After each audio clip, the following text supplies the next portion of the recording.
Hi hello welcome back to our channel. It's me Roshini.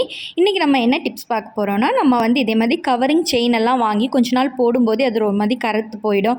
அதே மாதிரி ஒரு மாதிரி பாசி பிடிச்ச மாதிரி எல்லாம் ஆகிடும். அதை இன்றைக்கி புதுசு மாதிரி நம்ம ரீயூஸ் பண்ணுறதுக்கு எடுத்துக்கலாம். கொஞ்சமாக லெமன் புழிஞ்சிக்கோங்க. லெமனோடைய சாரில் இந்த செயினை போட்டு ஒரு 10 நிமிஷம் நல்லா ஊற போட்டுக்கோங்க. போடும்போது நல்லா தேய்ச்சி கொடுத்து ஊற வச்சுக்கோங்க. நம்ம இப்போ எல்லா லெமனையும் அதில் நல்லா அந்த லெமன் ஜூஸ் எல்லாம் விடலாம். புழிஞ்சு விட்டுட்டு இதே மாதிரி நல்லா ஸ்க்ரப் பண்ணி கொடுத்துக்கோங்க. நம்ம கையாலே நல்லா தேய்க்கும்போது பாருங்கள், அழுக்கு அப்படியே அந்த லெமன் ஜூஸில் அப்படியே வந்துடும். அதை நல்லா வாஷ் பண்ணிவிட்டு அந்த லெமன் ஜூஸை மட்டும் செப்ரேட்டாக எடுத்துக்கோங்க இன்னொரு பவுலில். அப்புறமா கொஞ்சமாக பேக்கிங் சோடா நீங்கள் அதில் போடுங்க. ஒரு பிஞ்சு போட்டாலே போதும். நம்ம எவ்வளோ செயின் எடுக்கிறோமோ அதுக்கு தகுந்தவாறு இப்போ நான் ஒரு சின்ன செயின் எடுக்கிறனால கொஞ்சமாக பேக்கிங் சோடா போட்டிருக்கேன்.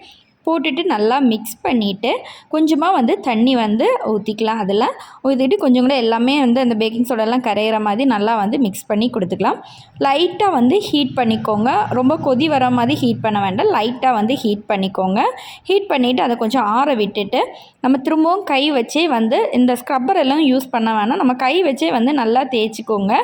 தேய்ச்சிட்டு நல்லா இப்போ பாருங்கள், அந்த அழுக்கெல்லாம் கொஞ்சம் அப்படியே போயாச்சு. பழைய கலர் வரவும் ஆரம்பித்தாச்சு நம்ம செயினில்.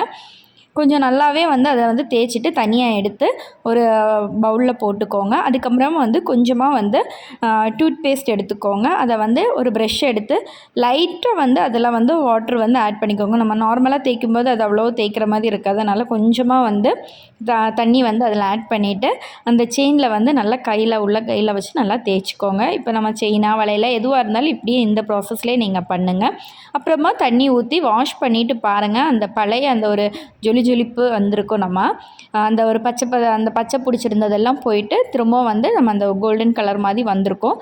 இது இன்னும் உங்களுக்கு நல்லா கோல்டன் கலர் வேணும்னா கொஞ்சமாக மஞ்சள் தூள் ஆட் பண்ணிக்கோங்க. ஆட் பண்ணிவிட்டு ஒரு 10 நிமிஷம் அப்படியே ஊற வச்சுட்டு கையால் நல்லா அதை மிக்ஸ் பண்ணி அந்த செயின் எல்லா பக்கத்துலேயும் படுற மாதிரி நல்லா அதை ராவி விட்டுக்கோங்க. அப்புறம் வாஷ் பண்ணிவிட்டு ஒரு நல்ல ஒரு டவலில் அந்த ஈரம் போகிறதுக்கு வேண்டி நல்லா தொடச்சி எடுத்து பாருங்கள். உங்கள் செயின் பழையது மாதிரியே நல்லா புதுசாக நம்ம வாங்கும்போது எப்படி புதுசாக இருக்கோ அதே மாதிரியே இருக்கும். இந்த வீடியோ பிடிச்சதை லைக் பண்ணி சப்ஸ்கிரைப் பண்ணுங்கள். அடுத்த ஒரு vlogல பார்க்கலாம். பாய்.